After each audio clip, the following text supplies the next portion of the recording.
Hey Al, Peter Zeihan coming to you from Colorado. You are getting this message so that you can be informed.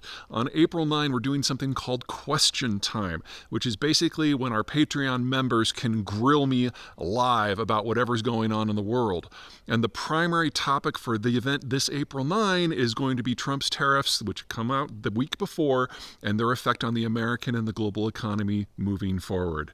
So sign up for our Patreon system now, join the fun, bring your questions, and we'll see you April 9 at noon Eastern. If you can't make it, that's okay. You can get a recording as long as you sign up. Hey everybody, Peter Zeihan here coming to you from the home office. Apologize for being inside, but there's 70-mile-an-hour winds outside and recording is just not possible.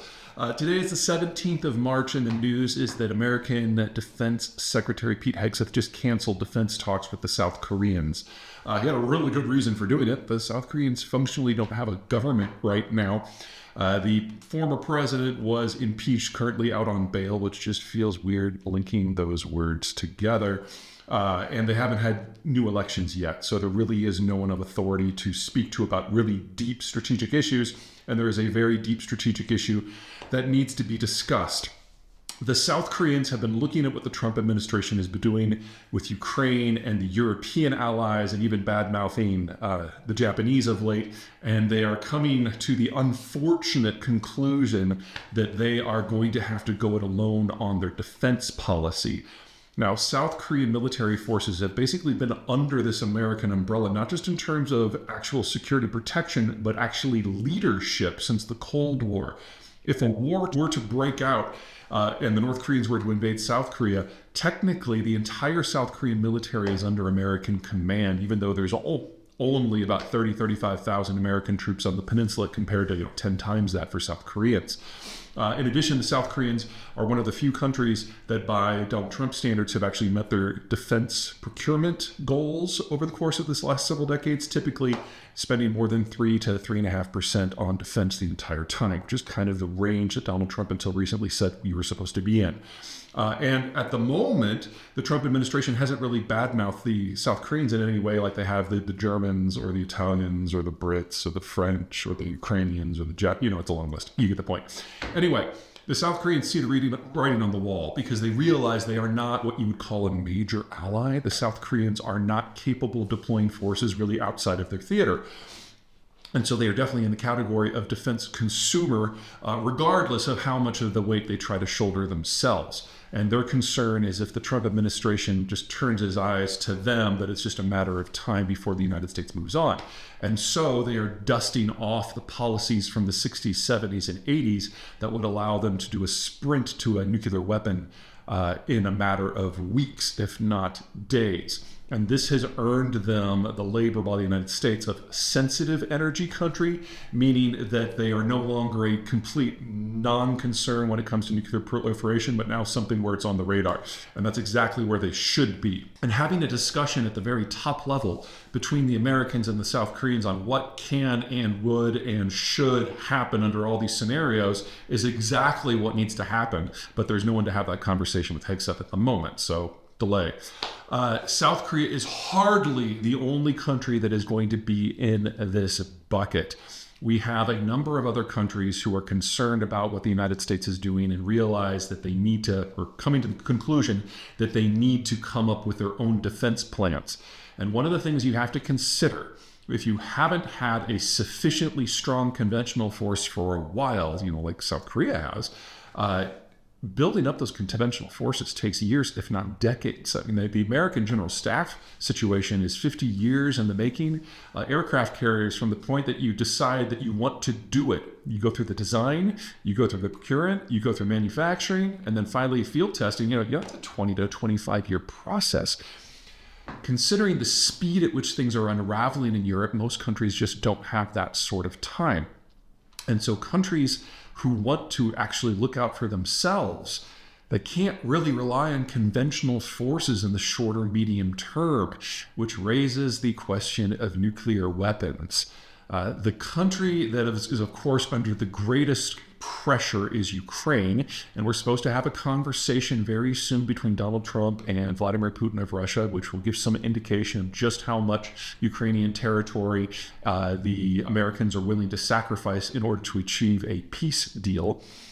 But keep in mind that there are multiple nuclear power reactors in Ukraine, and Ukraine used to be where all the brains of the Soviet military-industrial complex used to be on nuke issues, on aircraft issues, and on missile issues. So the idea that the Ukrainians, when under pressure, can't go nuclear is silly.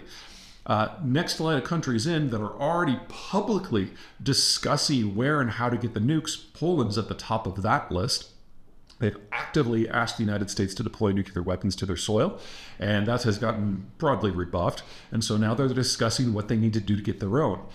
The road for Poland will be a little bit longer. They don't have a native nuclear industry, but their manufacturing capacity is robust. All they have to do is get the nuclear material, and they'd be off to the races. It would probably take them 3 to 9 months in order to get a functional weapon. Not an explodable device. They could probably do that in weeks, but an actual deliverable weapon probably within 3 to 9 months. The next country up is the one that I am, of course, most worried about, and that's Germany.